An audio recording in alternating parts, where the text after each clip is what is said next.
Assalamualaikum warahmatullahi wabarakatuh. Selamat malam pendengar dan pemirsa RSPD Klaten, apa kabar Anda? Semoga malam hari ini Anda selalu bahagia, aktivitas hariannya full, padat merayap, dan yang pasti bermanfaat untuk masyarakat. Yang Anda tunggu seperti biasa, podcast DBH CHT, persembahan Bea Cukai Surakarta. Dan malam hari ini tema yang sangat menarik sekali dan tentunya sudah Anda tunggu-tunggu juga ya. Dana bagi hasil cukai hasil tembakau masyarakat sejahtera. Hadir malam hari ini selaku narasumber Bapak Tommy Sila Aditama APMM, beliau Kepala Bidang Perekonomian Setda Kabupaten Klaten. Selamat malam Pak Tommy. Selamat malam Mbak Dea. Apa kabar? Alhamdulillah baik. Sehat tentunya ya. Sehat. Kita siap menggempur rokok ilegal malam siap. hari ini. Baik.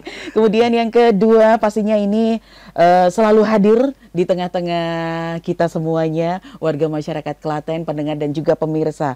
Pak Sony Wibisono, Humas Bea Cukai Surakarta. Selamat malam Pak Sony. Selamat malam Mbak Dea. Selamat malam juga pemirsa dan pendengar RSPD. Baik, sepertinya happy sekali malam hari ini Pak Sony ya. Selalu happy. Harus ya. Satu lagi, happy dan bahagia. Happy dan bahagia. Tentu dengan baik, semangat. Iya. Kemudian narasumber kita yang ketiga ada Mas Alfa Andromeda, Humas Bea Cukai Surakarta. Mas Alfa, apa kabar? Alhamdulillah. Sehat tentunya ya. Sehat. Luar biasa sekali. Baik. Kita malam hari ini sudah siap dengan tema dana bagi hasil cukai hasil tembakau masyarakat sejahtera. Kalau dengar kata-kata dengan sejahtera ini kayaknya happy banget ya, lebih bersemangat ya. Baik, dan podcast malam hari ini tentunya bisa Anda simak di 91.6 FM RSPD Klaten dan tentunya juga YouTube RSPD FM Klaten.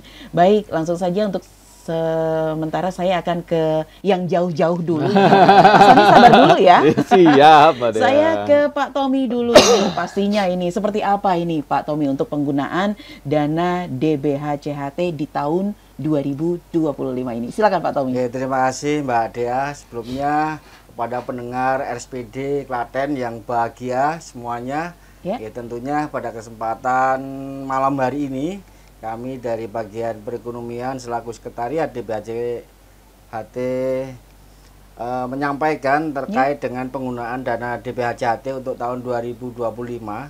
Tentunya untuk dana bagi hasil cukai tembakau ini sesuai dengan regulasi ini sudah diatur Mbak Dea dalam PMK 72 tahun 2024. Di situ disampaikan bahwasannya penggunaan dana DBH CHT dibagi menjadi 3 bidang. Yang pertama ini ada bidang kesejahteraan masyarakat, ini sebanyak sekitar 50% dari total DBH CHT yang masuk Kabupaten Klaten. Selanjutnya yang kedua bidang penegakan hukum, ini 10%. Dan bidang kesehatan ini sebesar 40%, di mana di situ diperuntukkan untuk program-program sesuai dengan bidangnya masing-masing. Terutama tadi saya sampaikan untuk bidang kesejahteraan masyarakat ini dipergunakan untuk peningkatan kualitas bahan baku, termasuk diantaranya adalah untuk pengadaan sarana prasarana pertanian. Baik. Lalu juga untuk kegiatan pemberian BLT. Untuk BLT DBH CHT yang notabene-nya ini OPD yang mengampu adalah di Dinsos. Di samping itu juga digunakan untuk pemberian BPJS Ketenagakerjaan. Ini juga cukup lumayan. Mulai tahun ini kita mengalokasikan BPJS Ketenagakerjaan sebanyak 2.000 peserta. Di samping itu juga untuk pengadaan sarana prasarana pertanian, ini termasuk diantaranya untuk pengadaan traktor roda 2, untuk kendaraan roda 3, untuk kultivator dan sebagainya. Lalu untuk bidang kesehatan, ini untuk pengadaan sarana prasarana kesehatan tentunya, termasuk di dalamnya ada penggunaan pengadaan mobil ambulan yang nanti diperuntukkan untuk puskesmas. Lalu untuk penegakan hukum ini dipergunakan untuk sosialisasi ketentuan di bidang cukai. Ini baik melalui tatap muka ataupun media cetak dan sebagainya. Sama itu juga yang tidak kalah penting, yang terus bersinggungan dengan teman-teman dan bea cukai, ini dipergunakan untuk kegiatan operasi bersama. Oke, tentunya terkait dengan peredaran rokok ilegal. Ini secara umum gambarannya penggunaan DBHJT untuk tahun 2025 dia. Baik, menarik sekali. Jelas ya tentunya Pak Tommy, penggunaan dana DBHJT untuk apa saja sih di tahun 2025. Kemudian yang diperoleh secara langsung untuk masyarakat, dana dari DBHJT ini apa Pak Tommy? Tentunya tadi saya sampaikan bahwa yang diperoleh masyarakat secara langsung terkait dengan penggunaan dana DBHJT ini, tadi saya sampaikan ada kegiatan atau program BLT. Ini tentunya dari masyarakat yang memenuhi ketentuan, khususnya buruh tani tembakau. Ini mendapat alokasi 300.000 selama 4 bulan ya. Selama 4 bulan ini total penerimanya ada sekitar 6.215 orang. Termasuk juga untuk BPJS Ketenagakerjaan. Ini 2.000 orang yang nanti akan mendapatkan program BPJS Ketenagakerjaan. Sama itu juga untuk poktan ini mendapat bantuan traktor roda 2, kendaraan roda 3, kultivator dan sebagainya. Sama itu juga ada kegiatan pelatihan-pelatihan. Ada pelatihan menjahit, pelatihan makanan olahan roti itu juga dirasakan langsung oleh masyarakat. Itu Mbak Dia. Baik. Untuk BLT sendiri banyak juga penerimanya ya Pak Tommy ya, 6.215 orang. Ya, alhamdulillah ini bisa mengalokasikan sebanyak 6.215 bagi buruh tani tembakau Mbak Dia. Baik, ya. Selamat malam untuk Anda pemirsa yang baru saja menyimak sajian podcast bersama DBHJT bersama Bea Cukai Surakarta. Tentunya tema kita malam hari ini dana bagi hasil cukai hasil tembakau masyarakat sejahtera. Sekarang saya mau ke Pak Sony nih. Pak Sony, bagaimana Bea Cukai ini berkomitmen menjalin sinergi antar instansi dalam rangka optimalisasi pemanfaatan pengelolaan DBHJT ini. Seperti apa? Baik, Mbak Dia, terima kasih kepada pendengar dan pemirsa RSPD, selamat malam. Terkait dengan bagaimana kami di Bea Cukai bersinergi dengan unit-unit terkait lainnya, tentu tadi kita sudah mendapatkan gambaran pemanfaatan atau manfaat dari DBHJT. Tentu untuk optimalisasi itu kita melakukan sinergi mulai dari perencanaan, Mbak Dia.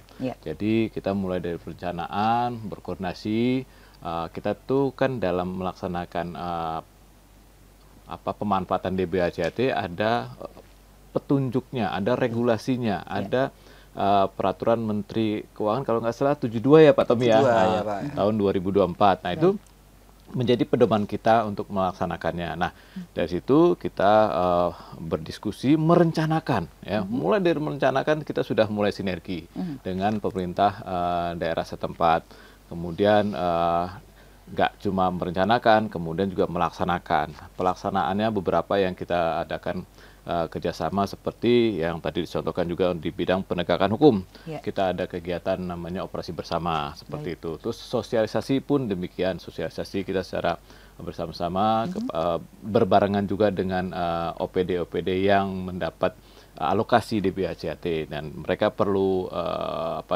gambaran tentang ketentuan atau regulasi cukai. Kami siap mendampingi teman-teman semua dalam rangka mensosialisasikan regulasi tentang cukai. Karena biar bagaimanapun yang namanya DBHJT sumbernya adalah cukai. Betul. Nah, kebanyakan juga masyarakat masih banyak yang belum memahami tentang cukai itu sendiri bagaimana. Nah, itu kemudian sudah dilaksanakan, kemudian evaluasi ya. Evaluasi juga tidak kami tinggalkan, kami bersama-sama dengan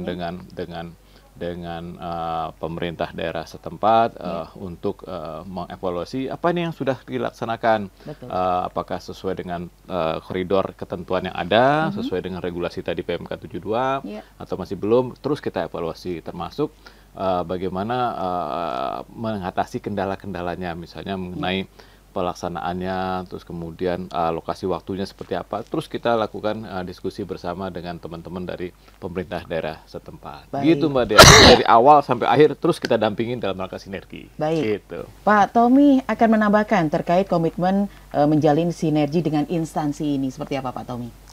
Terima kasih tadi disampaikan oleh Pak Sony terkait dengan komitmen menjalin sinergi dengan beberapa instansi, khususnya terkait dengan alokasi DPH-JHT. Memang tadi disampaikan oleh Pak Sony bahwasanya mulai dari awal menyusun perencanaan terkait dengan penggunaan DPH-JHT ini kita sudah bareng-bareng. Dalam pelaksanaannya juga demikian, termasuk pada kesempatan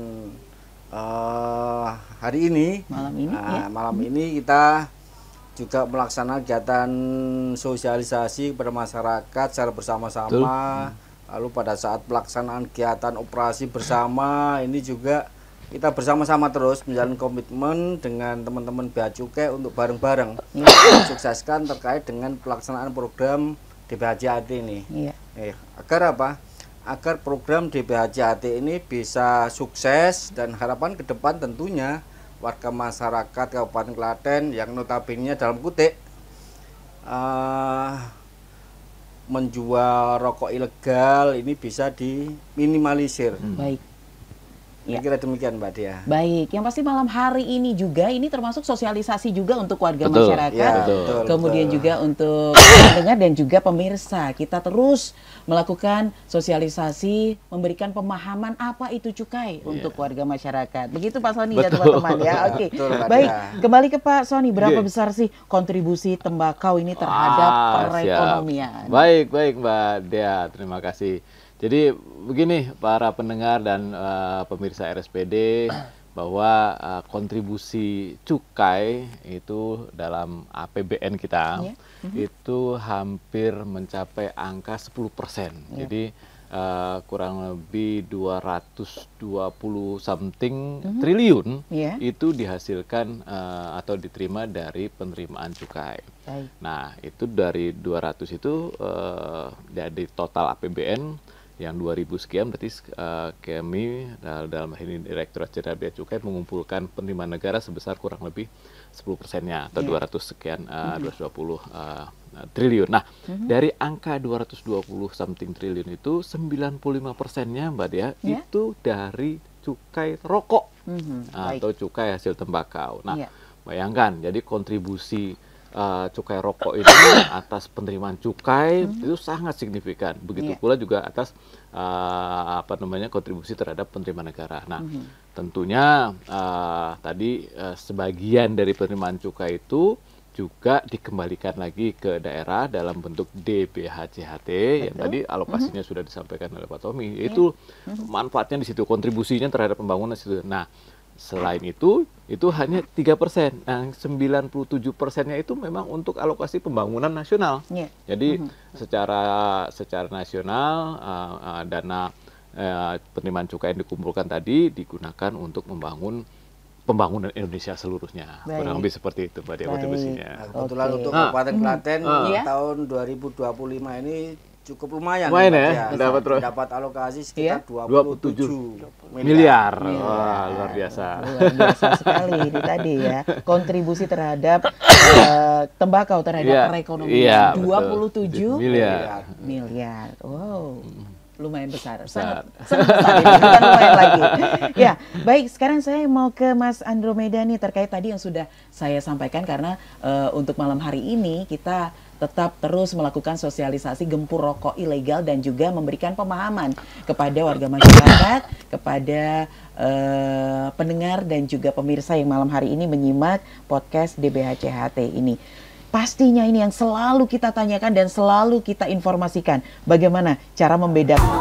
Stay tuned, 91.6 FM. Siaran publik daerah Kabupaten Klaten.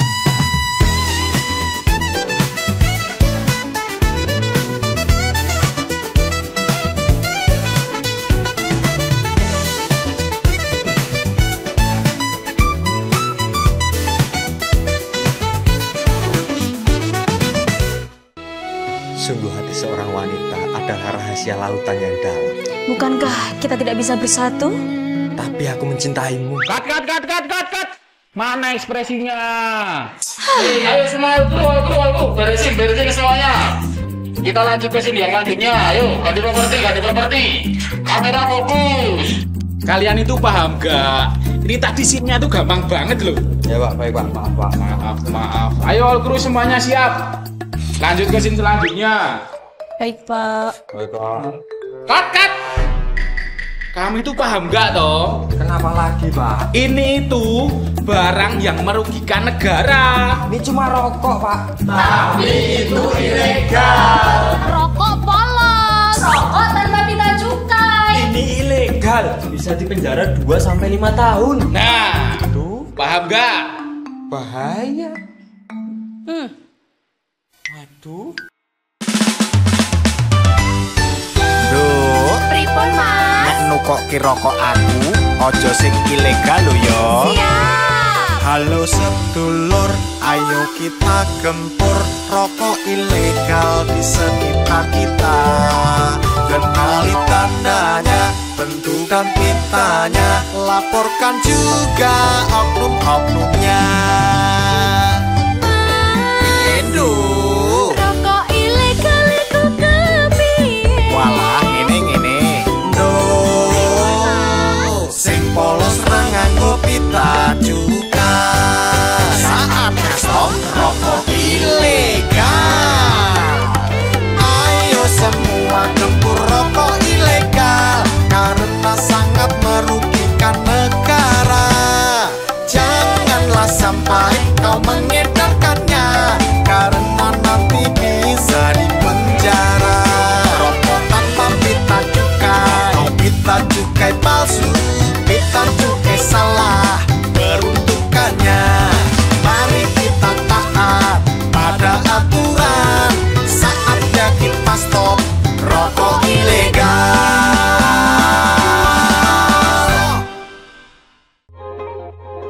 Bisnis pacuan kuda lancar. Oke. Golf lancar. Oke. Ada yang lain? Palawija, tengkeh, kopi, rempah-rempah, semuanya sudah dibeli. Bagus. Tinggal dikirim ke Belanda.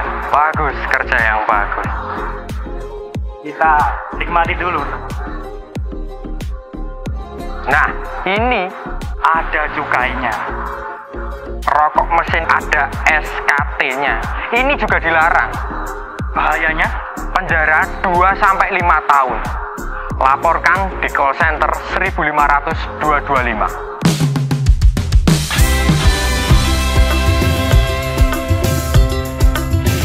Bungkus polos tanpa cukai dan jangan kamu terbuai tertipu harga yang murah, masa depan pun tak cerah.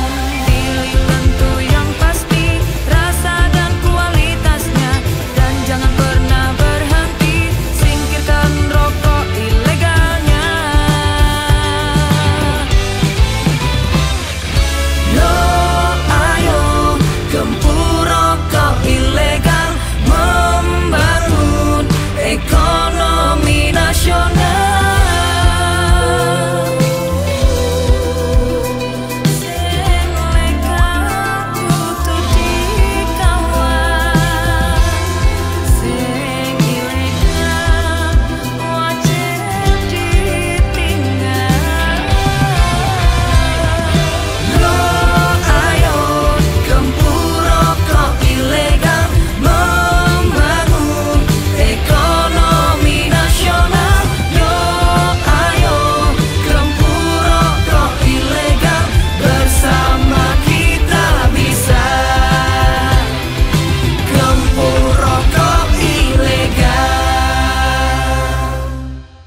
Alhamdulillah ya Dek, payu kabeh.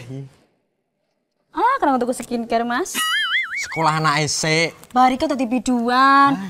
Cinta siapa? Cinta bojone uang. Hehe, haha. Seneng siapa kok ya? Ayo ngaku. Siapa kok? Ada. Aja. Aku.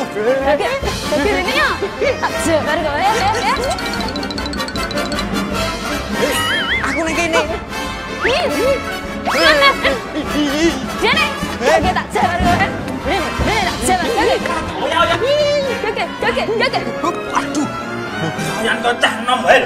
Paiman. Mas Paiman. Nang cah enom kok.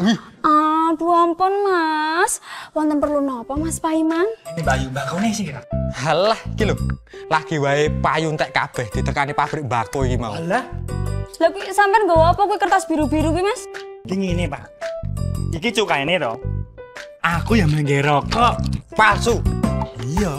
Ngawur iki. Kowe meh mateni petani mbako. Marai goro bae. Kowe ra dukung pembangunan. Tak lapor ke di penjara kowe. Penjaraku 2 sampai 5 tahun. Bahkan luwe. Kok ngene iki sobong ae iki? Sudah dibiduan aku.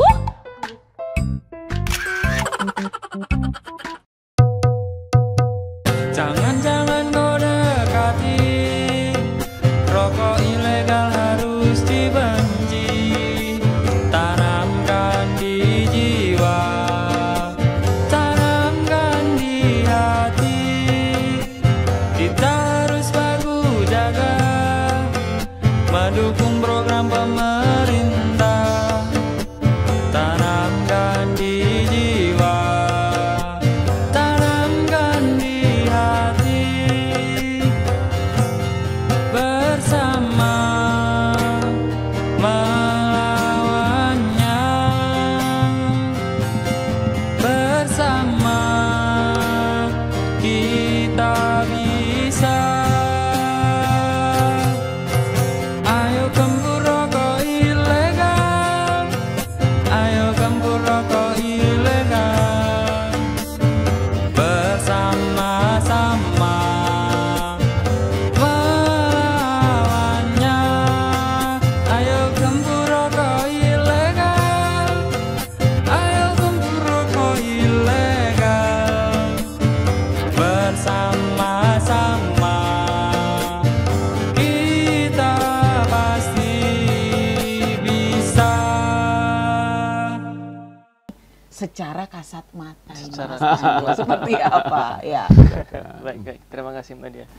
Jadi secara kasat mata ya, kalau kita lihat, kita bandingkan saja rokok legal dengan rokok ilegal itu sangat mudah pertama. Karena rokok legal itu sudah pasti dilekati yang namanya pita cukai.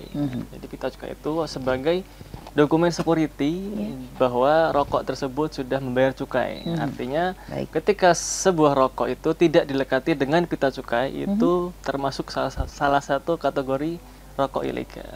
Jadi rokok ilegal itu sebetulnya banyak ciri-cirinya, tapi yang paling mudah dan paling sering ditemukan di lapangan itu yang tadi rokok tanpa pita cukai atau rokok polos. Kemudian jenis lainnya ada variasi rokok bodong juga namanya. Rokok bodong itu rokok yang kita kenal dia tanpa kemasan. Biasanya dia jual secara apa itu ya? Secara eceran, secara batangan. Jadi dia kemasannya tidak seperti yang kita lihat di pasaran. Dia kemasannya hanya berupa plastik saja. Plastik, rokok dibungkus plastik dan tentunya tanpa pita cukai. Kemudian ada varian lain yaitu rokok dengan pita cukai palsu. Nah, dia ada pita cukainya tapi pita cukainya palsu. Gimana cara kita mengidentifikasinya? Cara yang paling sederhana, jadi kita lihat di bagian hologram, karena setiap pita cukai itu kan ada bagian hologramnya. Dari situ kita bisa center, kita center di bagian hologramnya. Nanti kita lihat di situ ada gambar 3D bunga Kamboja. Karena tema di tahun ini adalah tema pesona bunga Nusantara, makanya ketika kita senteri pita cukainya di bagian hologramnya dia akan muncul bunga Kamboja. Kemudian untuk lebih detailnya lagi kita bisa cek menggunakan sinar UV. Nah, apabila rokok asli kita sinari dengan sinar UV, maka dia akan muncul guritan-guritan kecil seperti cacing-cacing kecil berwarna. Dia akan menyerap warna.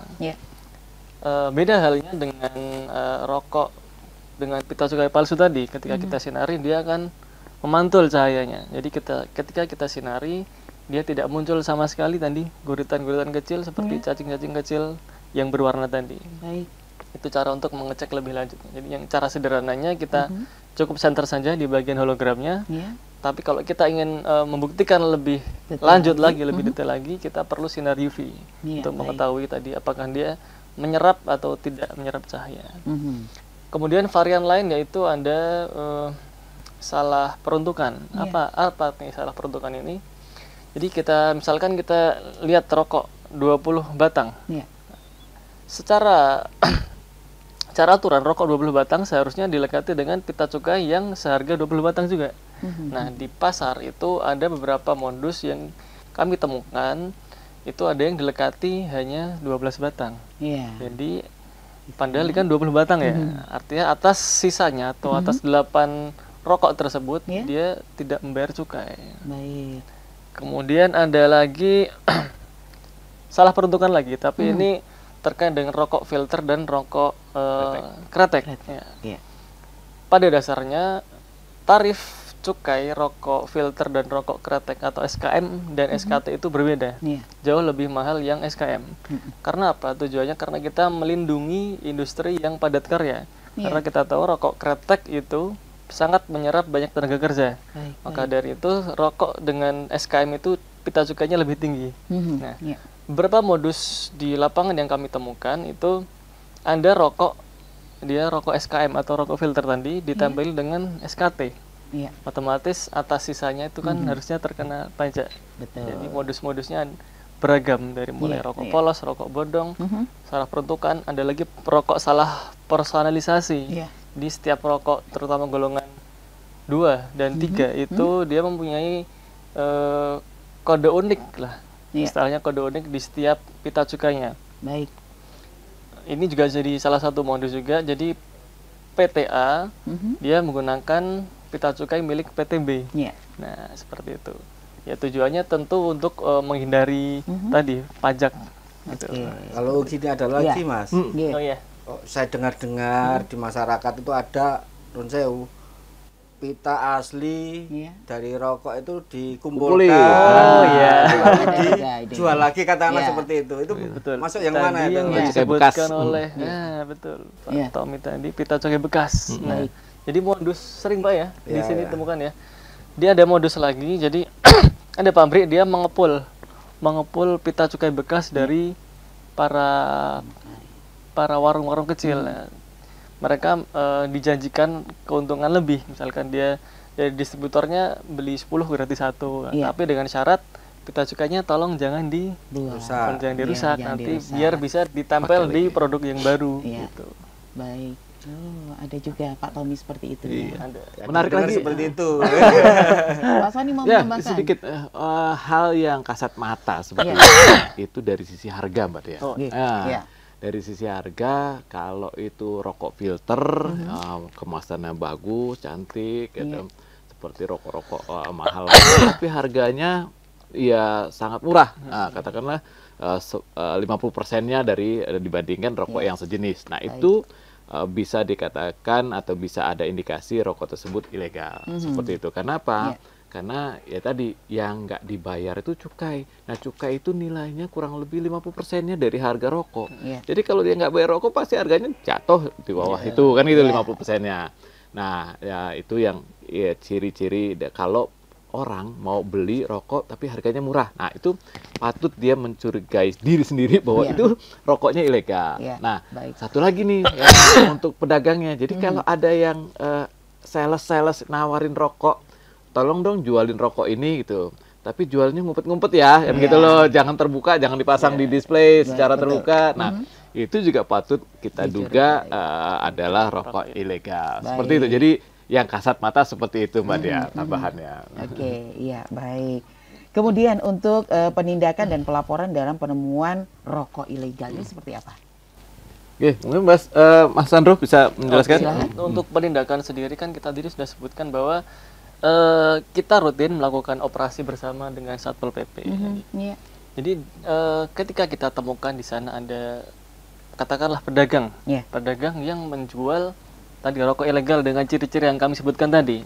Bagaimana mekanismenya kemudian? Jadi pertama kita hitung dulu berapa rokok ilegal yang mereka jual. Nah, kemudian kita kalikan 3 nilai cukainya. Baik.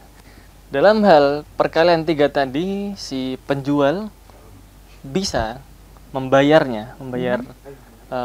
denda tadi, otomatis secara hukum kita tidak lanjutkan ke proses penyidikan seperti itu. Beda halnya ketika si penjual tadi tidak dapat melunasi 3 kali nilai cukai tadi. Ya, otomatis kita akan bawa ke proses selanjutnya. Kita akan melakukan penyidikan dan tidak menutup kemungkinan jika dendanya besar dan tidak bisa dibayarkan, nanti akan berujung ke sanksi pidana. Seperti itu. Oke, iya. Pertanyaan terakhir ini untuk sanksi, dampak dan juga sanksinya dalam peredaran rokok ilegal seperti apa?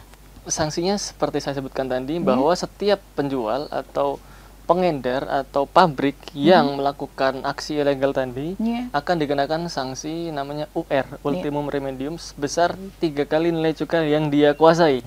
Nah, dalam hal mereka tidak mampu membayar sanksi tadi, akan dilanjutkan ke proses penyidikan yang akan berujung ke sanksi pidana, penjara dan pidana denda. Berarti terkait dengan pelanggaran rokok ilegal ini bisa dipidanakan ya, Mas? Bisa, tentu bisa. Apabila denda yang ditimbulkan sangat besar dan tidak bisa dibayarkan oleh si penjual tadi. Itu betul Pak Tommy. Jadi sanksi tersebut malah sebelumnya berdasarkan undang-undang, sebelum ada undang-undang HPP ya, Himpunan Peraturan Perpajakan, dulunya defaultnya itu adalah sanksi pidana. Sanksi pidana itu dia juga harus bayar nilai cukai yang harus dibayar, ditambah dengan sanksi penjara 1 sampai dengan 4 tahun. Nah, dengan adanya perubahan rezim pajak, undang-undang himpunan perpajakan, nah makanya ada sedikit perubahan UR tadi, ultimum remedium. Jadi bagi beberapa pihak yang dinilai bisa di-UR-kan, akan kita yaudah bayar dendanya saja gitu. Tapi kalau memang tingkat kesalahannya signifikan dan melibatkan banyak pihak dan itu nilainya besar juga, ya mungkin tindakan berikutnya dari kami, bukan mungkin, artinya tindakan berikutnya ada posisi bisa masuk ke arah penyidikan, seperti itu, dan nantinya dia akan diputuskan oleh pengadilan, kamu bersalah, bayar denda dan kamu harus masuk penjara, seperti itu Mbak Dia. Baik, itu tadi untuk sanksi dampak dan juga sanksinya dalam peredaran rokok ilegal. Baik, narasumber yang pastinya malam hari ini lebih bersemangat lagi menemani kita karena waktu sangat terbatas, harus akhiri. Dan sebelumnya closing statement yang akan disampaikan. Saya mau dari tengah dulu. Silakan Mas Alfa. Ya. Siap. Mungkin dari saya sendiri, bagi masyarakat yang menemukan adanya indikasi penyebaran rokok ilegal, dari mulai warung maupun pengedar maupun pabrik, bisa langsung menghubungi kami melalui WhatsApp 0896 980 50.000 atau bisa melalui WhatsApp Instagram, Instagram @beacukai_surakarta, atau bisa melalui Pemda atau Satpol PP. Baik. Untuk data-data dari pelapor akan kami rahasiakan, dan tentunya pelapor tidak akan kami bawa ke proses-proses selanjutnya, seperti itu. Oke, baik. Pak Tommy, silakan. Ya, terima kasih. Kebetulan saya warga Klaten ya Pak Dia. Tentunya pada kesempatan malam hari ini saya menghimbau kepada warga masyarakat Kabupaten Klaten, khususnya yang menjual rokok ini, agar berhati-hati. Jangan sampai tadi disampaikan Pak Sony, ditawari harga murah, tergiur akhirnya membeli, padahal itu ilegal. Oleh karena itu harapan kami masyarakat untuk berhati-hati, karena sanksinya tadi disampaikan, di samping administrasi juga bisa sampai ke ranah pidana. Itu Mbak Dia. Baik Pak Tommy, terima kasih. Pak Sony silakan. Baik Mbak Dia. Baik para pendengar dan pemirsa RSPD Klaten, kami kepada khususnya kepada para perokok nih, kami mengucapkan terima kasih apabila para pendengar dan juga pemirsa RSPD membeli rokoknya yang legal. Karena apa? Karena tadi Anda sudah berkontribusi terhadap pembangunan negara melalui penerimaan cukai. Dan oleh karena itu hindari untuk membeli produk yang ilegal, karena produk selain tidak bayar cukai, tentu produk tersebut kita tidak tahu nih kandungan yang ada di dalamnya, karena tidak bisa dipertanggungjawabkan oleh pabrikannya. Gitu Mbak Dia, terima kasih Mbak Dia. Oke, baik. Sedikit tambahan untuk para penjual juga, jangan tergiur juga. Iya, tadi disampaikan Mbak, jangan tergiur ya.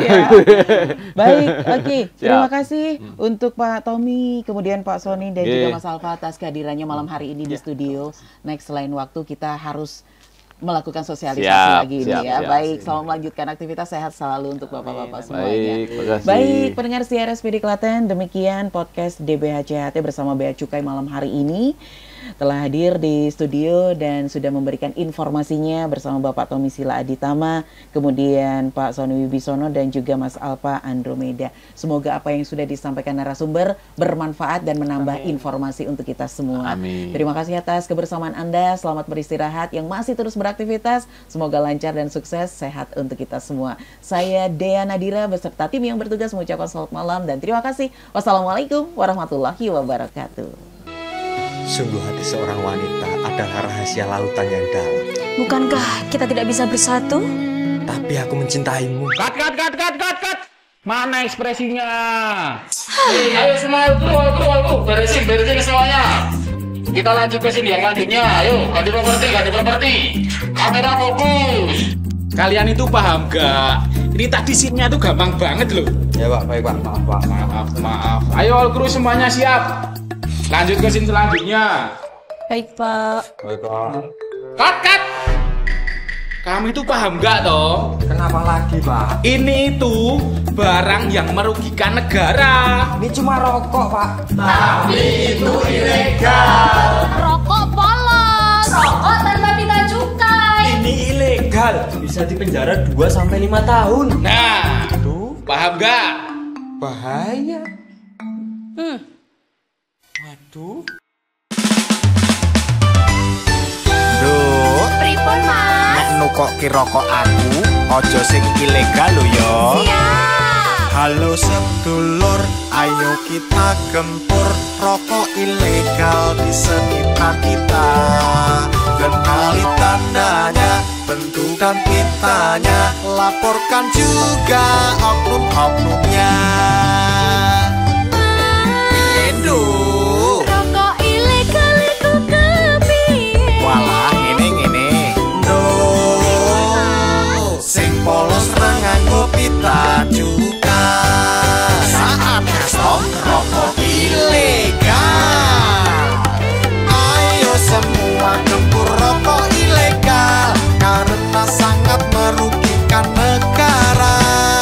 Janganlah sampai kau mengedarkannya, karena nanti bisa dipenjara. Rokok tanpa pita cukai palsu, pita cukai salah peruntukannya.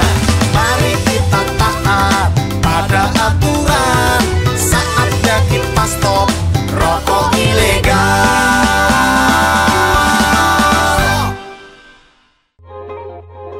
Bisnis pacuan kuda lancar.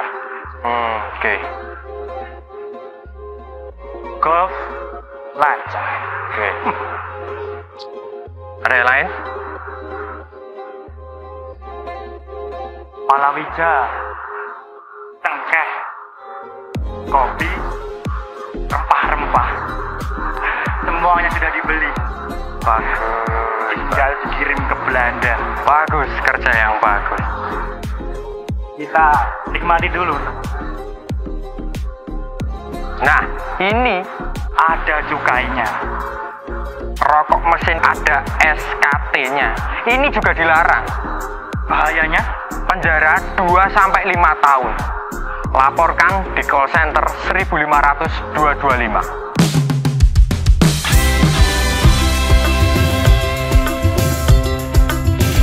Untuk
Alhamdulillah ya Dek, payu kabeh.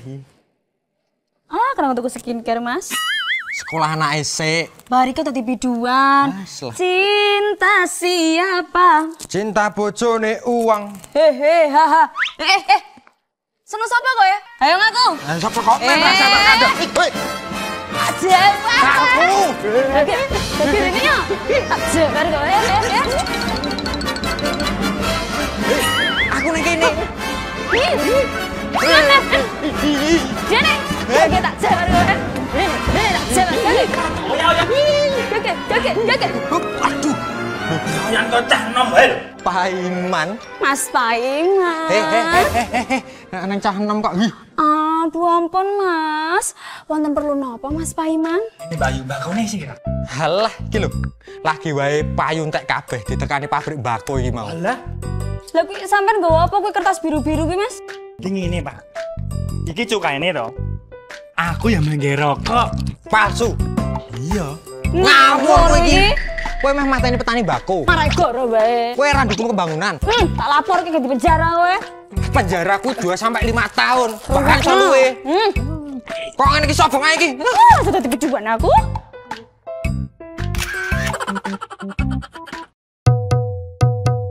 Jangan-jangan kau dekati, rokok ilegal harus dibenci. Tanamkan di jiwa, tanamkan di hati. Kita harus baku jaga, mendukung program pemerintah. Tanamkan di jiwa, tanamkan di hati. Bersama melawannya, bersama kita bisa. Ayo gempur rokok ilegal, ayo gempur rokok ilegal. Bersama-sama melawannya. Ayo gempur rokok ilegal, ayo gempur rokok ilegal. Bersama-sama kita pasti bisa. Stay tuned, 91.6 FM. Radio Siaran Publik Daerah Kabupaten Klaten.